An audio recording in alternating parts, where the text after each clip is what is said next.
Diagonal builds in Minecraft have been around for many years, but lately it seems as if they are becoming more and more common. Have you found yourself wondering, how do I build diagonally like that? If so, then this video is for you. Today I want to discuss some of the thought process I go through as I create a new build during today's tutorial. My name is Wintertooth100, and let's see if we can make some sense out of these angles. But before we get started, I'd like to ask you to click that subscribe button and the notification bell. It really does help out the channel, and it helps YouTube to determine that these videos are worth promoting. And the more people who can learn from videos like this one, whether it's from me or any other YouTuber, the more the Minecraft build community can grow. And the more the community grows, the more builds we will see being shared, and more inspiration will be available for everyone. Today we'll be focusing in on this build. We will be building this together on camera, block by block, and you'll notice it is in fact on an angle, and it's a very easy angle. I've chosen an easy angle on purpose. I don't want to go super complex, and this build has a lot of ways you could change it up. I've left sections where there could be windows or leave the windows out, and this way you can fit it into any pre-existing sections of your world. I want to briefly discuss the concept of what is an angle in Minecraft. Here before us I have a very typical sort of build. You can see it's actually on Minecraft's main angles, and this is sort of the default shape you will see, squares, rectangles, throughout most people's builds. But you can take this exact same design and you can slightly skew it to get an angle. You see we've left the original shape in place so you can see it in relation to what it would normally look like. And you see there's just little sections that have been inched in by one block and then inched in again, and you get this nice angle. Of course, you can continue along this thought process and continue to create some pretty wacky angles all the way up to the perfect angled block. This one is truly on a perfect diagonal. But it's one thing to just see the floor plan. It's another to see how these builds would actually work themselves out when you build them. So here I have the normal typical build, and this is what that typical build could look like if you were to build up the whole thing from scratch. And then moving over, we have where it's slightly on an angle. This house is built on this exact same shape. So you can see it is in fact on an angle, but it doesn't look terribly out of place. We'll get a little closer so you can see the angle in it. Moving on to the next one, you can see this one's got some sharper angles in it, and that does reflect. It is starting to become a little bit more obvious, even at a subtle glance, that this is in fact sideways on an angle, and it just gets more and more diagonal as you of course go along. There is a point, however, where some angles just don't work. It's too thin from the front to the back or the side to the other side, and so you kind of have to gauge if your build is going to be too thin for a specific area, or in this case I could not put the build together. There was too many discrepancies and conflicts where certain blocks needed to go but other blocks needed to be at the same time. So sometimes the angle is too much to be useful. Having gone through all of that, we are going to be using one of the easier angles. This is probably one that you'll end up using a majority of the time because it just fits in so well and it's a lot easier to wrap your head around. Before we get started, this is everything you're going to need for this build. You'll need multiples of many of these things, but this is every block type that you will be needing. And we will be building this in the default texture pack. I was using my World of Winter texture pack because the other world I was showing clips of specifically uses that texture pack. So you can see it's the same blocks. The only thing that kind of looks different is the window. And here I have laid out the floor plan of where all the blocks are going to go on this particular angle. I'll let you get a good look at this one. I wanted to put numbers showing distances between this, but it is definitely different when it comes to angles. It's a lot trickier to get that information. But between the stone bricks is a 3-block gap followed by a 1-block offset. So it's 3 blocks out, 1 block in a different direction. Now there's 2 ways to do an angle to get started in the beginning, and it's going to differ depending on if you want to have depth versus if you just want to have the angle. They are different. So here we have depth, and then we can do angle. So with just a normal angle, you would lay out blocks and you would just be looking for the angle, nothing else. And then this would end up turning into your wall to the side of your build. And this would be about as complex as it gets. However, with depth, it's a little bit more complex. Basically, we want to seek out that same angle, but we are splitting the angle itself by this division line. So you can see we still have our 3 and it's still on an angle, and then we have our next 3 and then the angle exists in there, and they are divided by our depth blocks. So we're going to go through stone bricks followed by 2 basalt offset followed by 1 basalt offset. Then we're going to come back forward 1 block for the stone bricks, and we will repeat. So you will hopefully start noticing patterns as you do this. Once you have figured out your initial angle with the depth, you can very easily just repeat it over and over again. So it seems complicated on the surface, but once you get your head wrapped around the first section of it, everything else should fall into place. Following this line of logic, we are going to continue with this. We of course are still on angles, so we have to continue our angle out, and it should come together just like this, which should look a little familiar. 2 blocks with 1 block offset.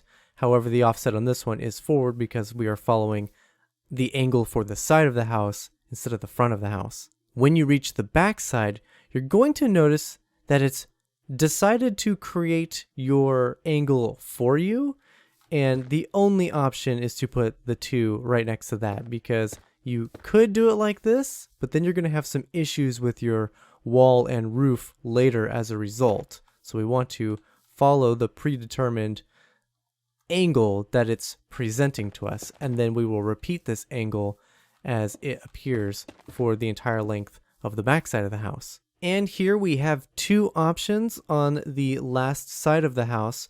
You could either put it 2 like this and then 1 to get this angle, or you could do it like this. I've chosen to do this one because on the far side in its mirrored section, you'll notice it's stone bricks, 1 basalt, 2 basalt.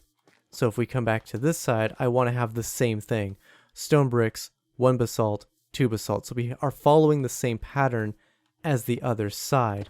It will get a little easier as you start doing more of these. It'll come to you a little bit more naturally. Experiment with this section. Figure out your angle. Understand what makes the depth work when you're figuring this out. This is the most important step. I cannot stress this enough, because once you have this figured out, the rest of the build is very easy. It's in fact the easiest part of the entire thing, is everything after figuring out your initial angle. Again, can't stress this enough. Once you have this part mastered, you are going to be able to build diagonal builds with so much ease. So practice this section as much as you want. Different angles, different combinations of blocks. This is the most important step. The rest of this video is just a build tutorial. If you don't want to actually watch the rest of the tutorial, no problem. I've shared most of my thoughts and processes for figuring out how to do diagonal builds. There is a little bit towards the end we will discuss the roof, because the roof is a factor. So you can skip ahead to the end. Hopefully I'll have a time code on screen for those of you who want to check out how the roof plays out. But we're going to continue on with this tutorial. We're going to raise each of the stone bricks to be 6 blocks in height. 2, 3, 4, 5, 6. So they're all going to be 6 blocks in height. And then all of the basalt's going to be 2 blocks in height. Let's get that done real quick. With that in place, we're going to take our stone brick stairs and we're going to place them in upside down, framing the top layer of the basalt block. We're going to do it on every single gap. We are also going to put in the stone brick stairs upside down at the top of each of the pillars.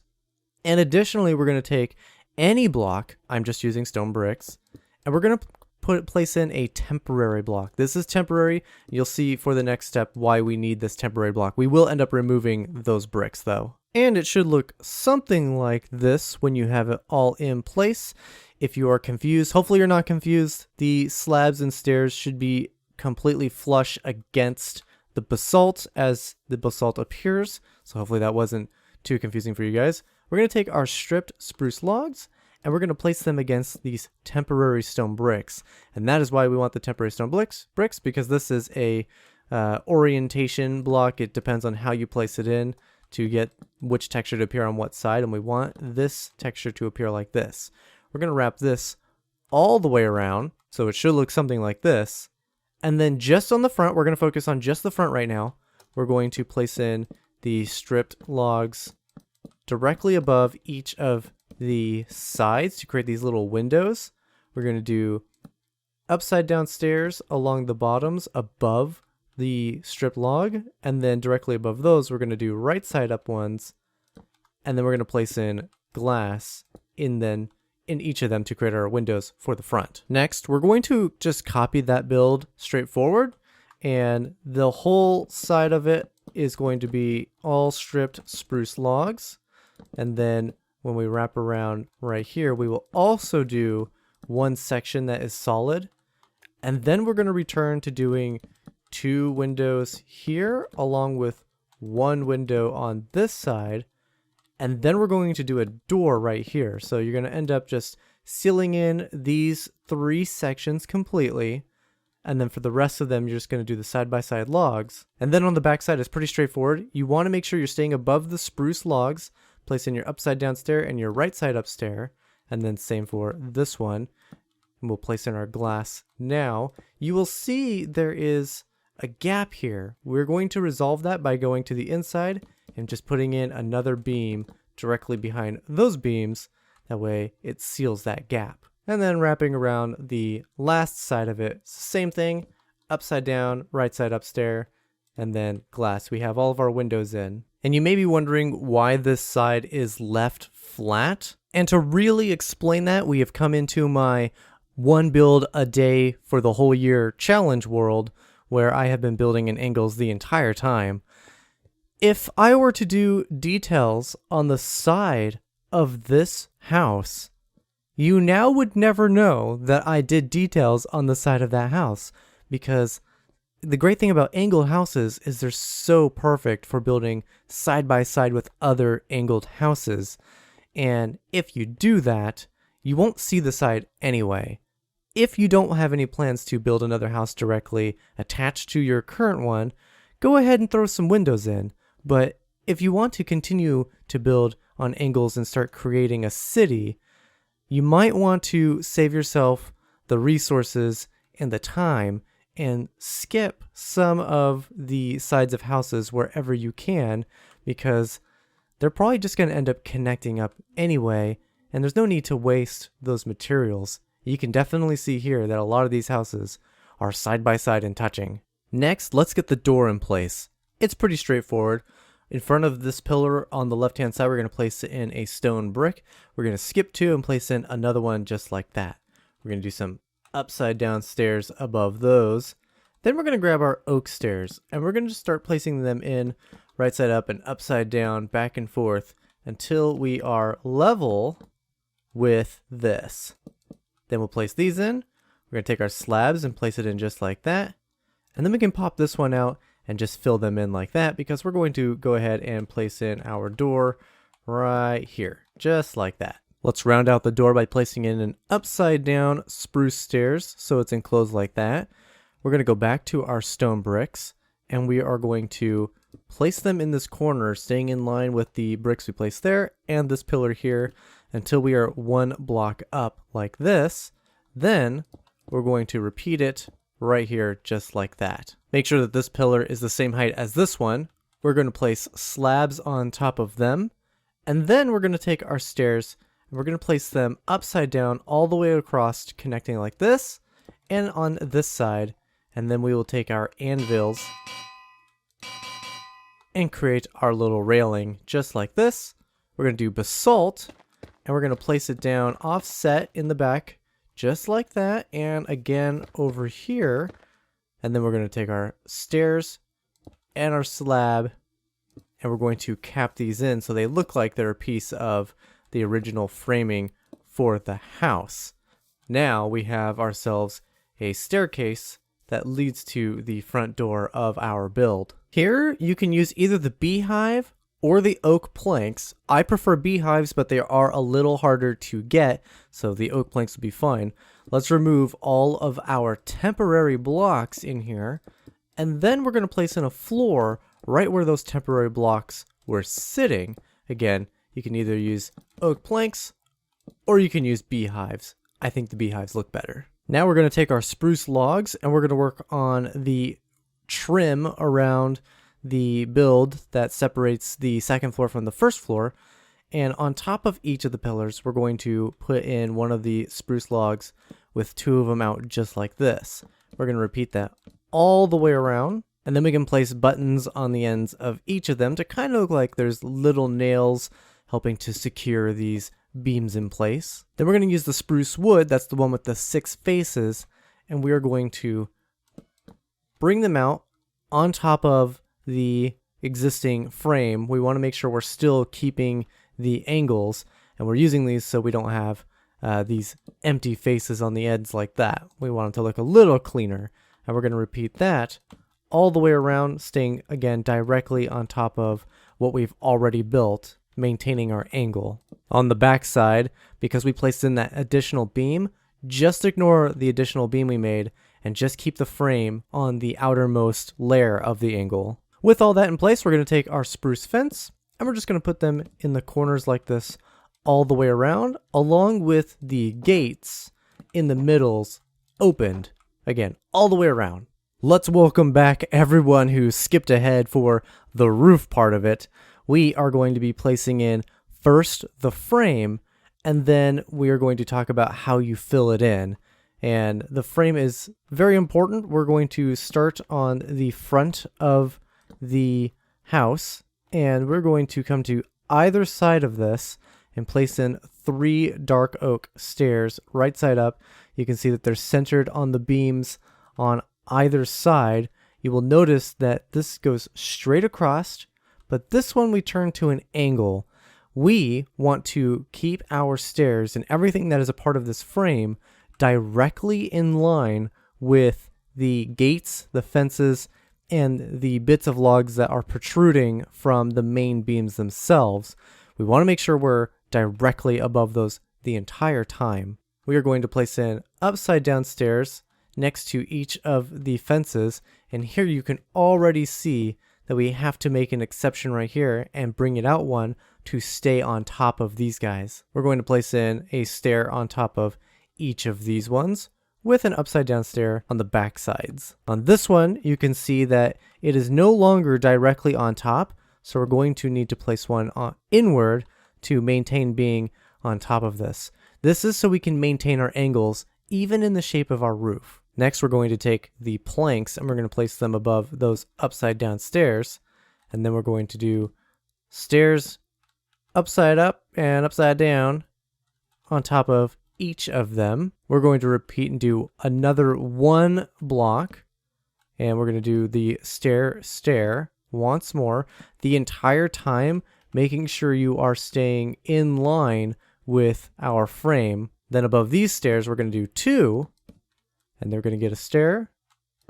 And then we're going to do an upside down stair, but we want to make sure we are staying in line again with that bottom one. So we don't want to place this stair here because then we're above the main beam, and that's not what we're trying to do. We're trying to stay above the framed gates and fences all the way through.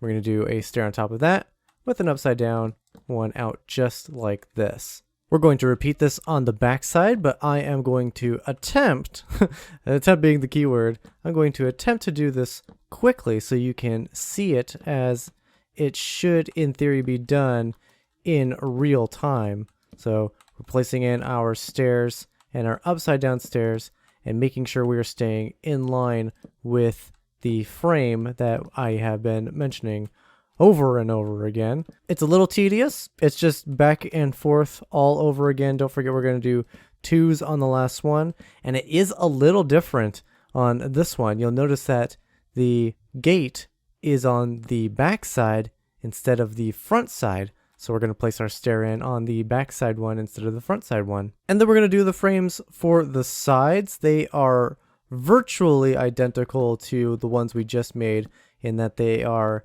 stair, and then we'll do 1 block, and then it'll go another 1 block, and then 2 blocks. So 1, 1, 2.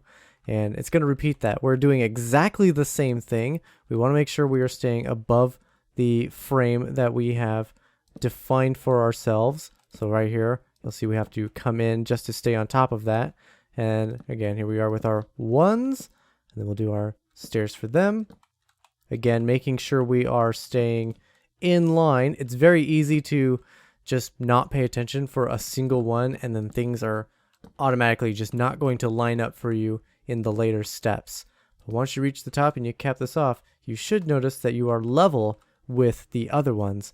We're going to repeat this on the other side. So next we are going to create a cross beam connecting the tops of each of our A-frames together. But in order to know how that cross frame should look, we are going to actually reference the build on the lower floors. You will notice that we built, there's a single pillar here, and it goes 1, 2. So there's a total of 3 that are flat, and then it goes in 1 for a total of 4. So we got 3 count, 4 count, 4 count, 2 count. So 3, 4, 4, 2.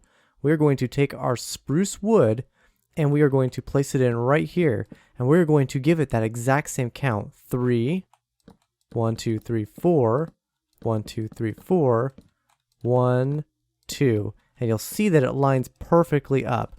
The reason we do this is to guarantee our roof has the exact same angle as the house itself.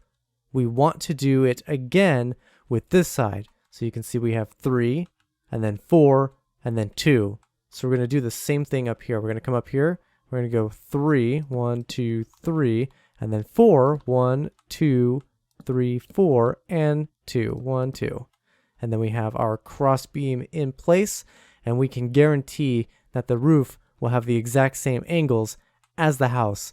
This is a very important step if you want your roof to have the same angles as the house. Next, we're going to find the center for the cross beam, and we're going to do that by taking the dark oak stairs and counting. 1, 2, 3. Go to the other side. 1, 2, 3. Oh, not at a center yet. 1, 2. 1, 2. Oh, we're getting close. I can already tell where the center is going to be. I'm going to place in a full block there with a slab on top of it, and then we're going to just cap these guys in like that. Then we're going to do the same thing for these guys. 1, 2, 1, 2, and then 1, 2, 1, 2. And the reason why we're counting those out is because it was technically possible to have placed the full block in right here, thinking, in line with this, maybe that's good. But in reality, it's not. And counting out the second one, you would have realized that it wouldn't have been centered. So you want to make sure that this is centered as well. Definitely my longest tutorial. I'm sorry about that. Diagonals can be difficult. Next, we're going to grab our spruce log, and we are going to start creating little beams along our build. I'm just going to place them in, and then we can discuss them specifically. So this beam right here is directly behind the stair, and it's going to have another stair on top of it. So this is a good little support beam. It does its job. Same with this one on this corner. And if we wrap around this one, there's a random one here in the middle, but it serves the same purpose as this log. They have the same support looking beam, and so we'll take a look at them from the top, and hopefully you'll be able to see where they all go and how to place them in. And following along with those, we're going to take the center beams underneath each of the A-frames, and we're going to raise them up until they're either touching the top or behind a stair. Once they've done one of those two things, of course, stop raising it up, because then you're just going to end up having to break those blocks back out. I promise you, it's not as difficult as it looks, but we're going to take our spruce stairs and we are going to start from the top and work our way to the bottom. Definitely not easy for survival mode, but the best way for learning. So we're going to take the tops and we're going to put these stairs in just like this. And we're going to start wrapping this corner. In fact, we're going to wrap this one completely just like this. And then we're going to take our slab and place it in right there to get this little shape. This is to guarantee that we are staying in the same angle that is being presented by the shape of the roof. We're going to continue to follow the frame. You notice we still got full blocks there, so we're going to continue using full blocks under this, and then it transitions into stairs. So we're going to grab our stairs and we're going to wrap them around, and it should connect up to the other side. Under those, you'll see they got full blocks, so we're just going to take our full blocks and wrap them through. And you can kind of get a feel for, you're just going to repeat what the A-frame is showing you. And the reason why we start from the top is just so we know how far in to bring these, how the top is going to work out. It is possible to do these from the bottom up once you have a little bit more practice with it and you get an easier understanding of how these are supposed to connect. Like say here, for example, we're not going to place in this block. It's just not necessary. And we're going to wrap this corner and make sure we got this wrapped like that. And you see we're basically repeating just like what we did on the other one. It has a slightly different shape, but it's the same exact build concept. We're doing exactly the same thing. Here we're going to place in a temporary block so we can get this angle in. Right, we want that angle. And then we're going to wrap this around. Same thing for this guy. We want to get this angle in. So we're going to have to place it on that one. By placing it, of course, on that one, it guarantees we get to keep our angle that we're looking for. And then on the bottom here, you see it doesn't quite line up. You can either, it's your preference, you can either put the full block in or you can additionally put the stairs out. I don't like it with the stairs out. You get the little lip. I'm not a big fan of that. I prefer for it to be just like this. Once you have both sides, it should be mirrored identical on the back side, so you can go ahead and repeat it on the back side. It's not exactly mirrored because, again, we want 3, 4, 4, 2. So there's a little extra slack right here. Really easy. Just place in a stair right there. Man, it's capped off. Super easy. Next, we're going to be finishing up this build now. We're very close to being done. We're going to take our basalt and our polished basalt, and we're going to come to the inside, and we're going to alternate them on either side of the build. So the left and right hand side are just going to do these back and forth striped patterns going all the way to the top. Very easy. So it'll look something like this. We're going to take our spruce fence and we're just going to run it all the way as far up as we can along the spruce log, and we're going to do the same on the other side. And then your left and right hand side are done. So the only thing left is this front. And the first thing we're going to do with the front is start creating temporary blocks just in this section right here on both the front and backhand side. With those in, we can take our polished basalt and we'll get this texture placed in just like this on both sides, and we can remove our temporary blocks now. We're going to take our normal basalt and we'll just cap these corners off on both the front and back. And then we're going to take our polished basalt and we're going to run these up as far as we can. And then from the top, we're going to leave a 3-block gap just like this on the front and backhand side. So again, just to show you the 3, and then we're going to run the left and right hand side all the way to the top. And then we're going to bring down the center beam, leaving a 3-block gap. We're going to take the light blue stained glass and we're just going to fill these in. Make sure you don't trap yourself. Then we're going to take the grass block and place in 3 on the front. We're going to bone meal it. And then we're going to take our trapdoors, place 3 on the bottom. And we're going to place 3 on the front faces, closing them, and then 1 on either side. And we're going to repeat this on the backhand side. And that is everything for this build, guys. Thank you so much for watching. Really appreciate you guys hanging out. This is the longest tutorial I've done in probably, I literally can't remember. I think I've done one more about this length. It's very long. If you stuck through with it, I hope to see diagonal builds from you guys in the future. There's a link to my Discord in the description down below. If you do decide to build something diagonal, go ahead, join us on Discord and share your pics with me. I'd love to see them. You can tweet them at me. You can share them on Instagram, and I'm on Instagram. All that stuff's in the description down below. Again, thank you guys so much for watching, and I'll see you guys in the next one.